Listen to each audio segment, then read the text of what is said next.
नेताजी का संस्मरण याद कर रोने लगे राष्ट्रीय गीतकार बलराम श्रीवास्तव। नेताजी मुलायम सिंह को सभी दलों के लोगों ने दी श्रद्धांजलि। आपको बताते चले, मैनपुरी जनपद के किसनी क्षेत्र में रविवार को नगर के एटीएस गार्डन में सपा संरक्षक पूर्व सीएम व जिले के सांसद नेताजी मुलायम सिंह यादव को श्रद्धांजलि दी गई। इस मौके पर सैकड़ों लोगों ने नेताजी को श्रद्धांजलि देकर उनके बारे में विस्तार से विचार रखे। वहीं कार्यक्रम में व्यापार मंडल अध्यक्ष सुधीर गुप्ता ने कहा कि पूर्व सीएम मुलायम सिंह की विचारधारा सबको साथ लेकर चलने की थी, इसीलिए हर दल में उनका सम्मान था। नेताजी की अंतिम यात्रा में उमड़ा जन सैलाब इसका प्रमाण है। मैनपुरी की जनता उनका योगदान कभी भुला नहीं पाएगी।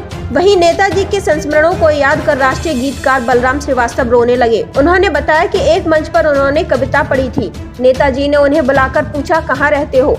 जब मैंने किसने बताया तो उन्होंने सांसद उदय प्रताप यादव से कहा कि इतने बढ़िया कवि से आपने आज तक मिलाया क्यों नहीं?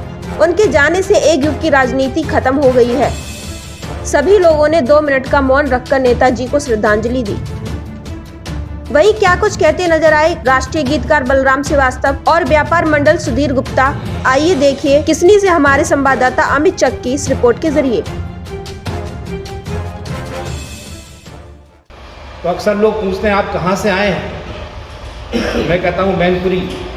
उन्हें मैनपुरी पता नहीं होता, लेकिन जब ये कहा जाता है कि मैं उस जगह से आया हूँ जहाँ मुलायम सिंह यादव रहते हैं, बोले हाँ ठीक है, मैं जानता हूँ, वो तो बहुत बड़े नेता हैं। तो हमारा सीना चौड़ा होता है। नेताजी सर्व समाज की खातिर थे, सबको बेहद प्यार करते थे। पहली बार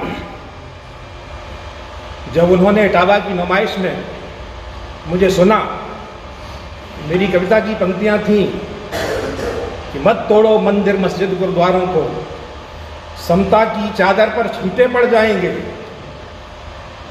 पंक्तियां सुनकर के भावुक हो गए।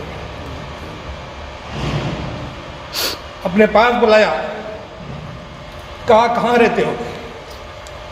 मैंने कहा कि किसने रहते? उदय प्रताप जी से कहा कि तुमने कभी चर्चा नहीं की बलराम की? मैंने पहली बार किसी शिष्य को गुरु से ऐसी बात करते हुए देखा। उन्होंने कहा इतना अच्छा कभी आपने कोई बताया नहीं। बहुत भावुक हो गए वो, और उसके बाद से लेकर के निरंतर मुझे अपने जहन में रखा। जितने कार्यक्रम हुए लगभग सभी में बुलाया, मैनपुरी बुलाया, दिल्ली बुलाया, और गोपनीय तरीके से कभी किसी न किसी भेज करके आदरणीय मेंबर साहब जानते हैं मेरे हाल चाल को लेते रहे। मैं उन्हें प्रणाम करता हूँ, अपनी श्रद्धांजलि अर्पित करता हूँ। जो दृश्य गुड़गांव अस्पताल से लेकर और सैफई तक जो रहा, दूरदर्शन के माध्यम से हमने उस सारे कार्यक्रम को 3 घंटे लगातार बैठकर टीवी पर देखा। लोग दुनिया में आते हैं और इस दुनिया से चले जाते हैं, लेकिन जो आते हैं, आते वक्त लोगों को हंसाते हैं, और जिनके जाने के बाद लोग रोते हैं, ऐसी करनी कीजिए आप हंसे जग रोए। ये प्रत्यक्ष उदाहरण, ये प्रत्यक्ष दृष्टिगोचर जो 10 अक्टूबर को माननीय नेताजी ने शरीर छोड़ा था, और 11 अक्टूबर को उनका पार्थिव संस्कार हुआ। उनको मुखाग्नि दी उनके सुपुत्र भाई अखिलेश जी ने। मैंने देखा कि उस दिन राजनीतिक सामाजिक सारी वर्जनाएं टूट गई। वहां न कोई सपाई था, न कोई भाजपाई था, न कोई कांग्रेसी था, न कोई कम्युनिस्ट था।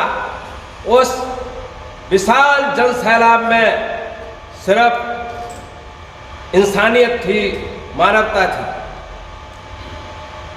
एक किसी शायर ने कहा है कि हजारों वर्ष नरगिस अपनी बेनूरी पर होती है, हजारों वर्ष नरगिस अपनी बेनूरी पर होती है, और बड़ी शिद्दत से होता है वतन में दीदावर पैदा। बहुत पास, किसने के बहुत नजदीक।